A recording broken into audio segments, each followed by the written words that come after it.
Hi friends, நான் உங்கள் பிரியோ. இன்றைக்கி என்ன வீடியோவில் பார்க்க போகிறேன்னா, பாட்டி வந்து ஒரு 1 வீக் முன்னாடி ஊர்லேருந்து வந்திருந்தாங்க ஃப்ரெண்ட்ஸ். இன்றைக்கி ஊருக்கு போகிறேன்னு சொல்லியிருந்தாங்க. அதுக்காக நான் கொண்டு விடுறதுக்காக போயிருந்தேன். நம்ம சேனலில் பார்க்கறதுக்கு முன்னாடி நம்ம பிரியா தமிழ் சேனலில் லைக், ஷேர், சப்ஸ்கிரைபும் மறக்காமல் பெல் பட்டன் கிளிக் பண்ணிக்கோங்க ஃப்ரெண்ட்ஸ். சரி, வாங்க வீடியோக்குள்ளே போகலாம். பாட்டியை வந்து சென்ட் ஆஃப் பண்ணுறதுக்கு போயிருந்தேன் ஃப்ரெண்ட்ஸ். நம்ம பஸ்ஸில் ஏறும் போது என்ன ஆச்சுன்னா, பஸ்ஸு ஸ்டாப் பண்ணிட்டாங்க. ஸ்டாப் பண்ணதுக்கப்புறம் தான் பாட்டி நான் ஏற சொன்னேன். ஏறினதுக்கப்புறம் என்னாச்சுன்னா, அவங்க ஏறவே இல்லை. அதுக்குள்ளேயே அவங்க வண்டி மூவ் பண்ணிட்டாங்க. இன்னும் பேக்கில் கூட ஒரு 3லேருந்து 4 பேர்கிட்ட நின்றுட்டு இருந்தாங்க. ஆனால் அவங்க ஏறுறது கூட அவர் கவனிக்காமல் அவர் மூவ் பண்ணுறாரு. உடனே எல்லாருமே கத்த ஆரம்பிச்சிட்டாங்க. கத்துன உடனே ஒரு வண்டி சடனாக ஸ்டாப் பண்ணிட்டாரு. அது நான் கேட்குறேன், என்னன்னா நீங்கள் ஒரு மிரர் பார்த்து எடுத்துருக்கலாமே.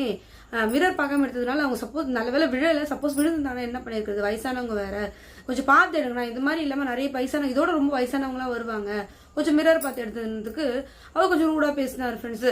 நீங்கள் ஏன் அதுக்குள்ளே ஏறினீங்கன்ட்டு. வண்டி ஸ்டாப் பண்ண வண்டி தான் எல்லாருமே இறங்கினாங்க. இறங்கினதுக்கு அப்புறம் தான் அவங்க ஏறவே ஆரம்பிச்சாங்க. அவர் எதுவுமே பார்க்காம சட்டுன்னு எடுக்கவும், சரி கண்டக்டர் விடுங்கன்னு சொல்லிட்டாங்க ஃப்ரெண்ட்ஸ். அப்புறம் அவங்க உள்ளே இருந்தவங்க எல்லாமே சரி விடுங்க. சரி, பாட்டிக்கு எதுவும் அடிப்படலை. இன்னொரு வாட்டி இந்த தப்பு நடக்கக்கூடாதுன்றதுக்காக தான் இந்த வீடியோ போடுறேன் ஃப்ரெண்ட்ஸ். ஏன்னா இதே மாதிரி நிறைய வயசானவங்க இருக்காங்க. அவங்களால ரொம்ப ஸ்ட்ரிக் பண்ணிட்டு வரவங்களாம் இருக்காங்க இல்லையா. அந்த ஏஜில் இருக்கிறவங்களாம் கொஞ்சம் பொறுமையாக ஸ்லோவாக தான் இருவாங்க. பஸ் கண்டக்டரானாவும் சரி, டிரைவரானாவும் சரி, தயவு செஞ்சு பொறுமையாக பாருங்கள். மிரர் பார்த்துட்டு ஏறிட்டாங்களா, வயசானவங்க ஏறிட்டாங்களான்னு பார்த்துட்டு அதுக்கப்புறம் நீங்கள் வண்டி எடுங்க. இது உங்களுக்கும் நல்லது, அவங்களுக்கும் நல்லது. யாருக்கும் மனஸ்தாபம் வரக்கூடாது. நம்மளால அவங்க கீழே விழுந்துட்டாங்கன்னா உங்களுக்கும் வந்து குற்ற உணர்ச்சி வரக்கூடாது. ஐயோ, விழுந்ததுனால அவங்களால நடக்க முடியல, இன்னொருத்தவங்கள உதவி நாடணுமே அப்படின்னு சொல்லிட்டு அவங்களுக்கும் அந்த கெல்ட்டிங் ஃபீலிங் வரக்கூடாது ஃப்ரெண்ட்ஸ். அதனால தான் இந்த வீடியோ உங்கள்கிட்ட நான் இப்போ பதிவு பண்ணுறேன். இதே மாதிரி நீங்களும் யாராவது சப்போஸ் இந்த மாதிரி வயசானவங்க ஏறாமல் கொஞ்சம் ஹெல்ப் பண்ணி ஏற்றி விடுங்க. ஏன்னா வயசானவங்களாம் ரொம்ப முக்கியம் ஃப்ரெண்ட்ஸ். ஏன்னா அந்த வீட்டில் இல்லாதவங்களுக்கு தான் தெரியும் அவங்களோட அருமை என்னன்னு சொல்லிட்டு. இருக்கும்போது நம்ம எல்லாருமே பத்திரமா பார்த்துக்கணும்.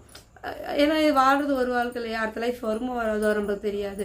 இருக்கிற லைஃப்பில் ஜாலியாக என்ஜாய் பண்ணிட்டு இருக்கணும். யாரையும் கஷ்டப்படுத்தக்கூடாது. வயசானவங்களை முடிஞ்ச அளவுக்கு சேவ் பண்ணி பத்திரமா ட்ராவல் பண்ணும்போது பத்திரமா ஏறி பத்திரமா இறங்குறதுக்கு நீங்கள் கொஞ்சம் ஹெல்ப் பண்ணுங்கள். நம்ம கண்டக்டர்காரனாவும் டிரைவரானாவும் மறக்காமல் இதை பார்த்துட்டு எடுங்க. உங்களை நான் குற்றம் சொல்லலை, இந்த மாதிரி இந்த வாட்டி நடக்கக்கூடாதுன்றதுக்காக தான் சொல்லிட்டு இருக்கேன். ஏன்னா அவங்க வயசானவங்க இல்லையா.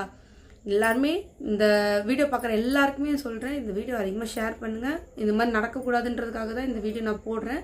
நம்ம வீடியோ பிடிச்சிருந்தா நம்ம Priya Tamil channel like, share, subscriber மறக்காம பெல் பட்டனை கிளிக் பண்ணுங்கள். தேங்க்யூ ஃப்ரெண்ட்ஸ், பாய்.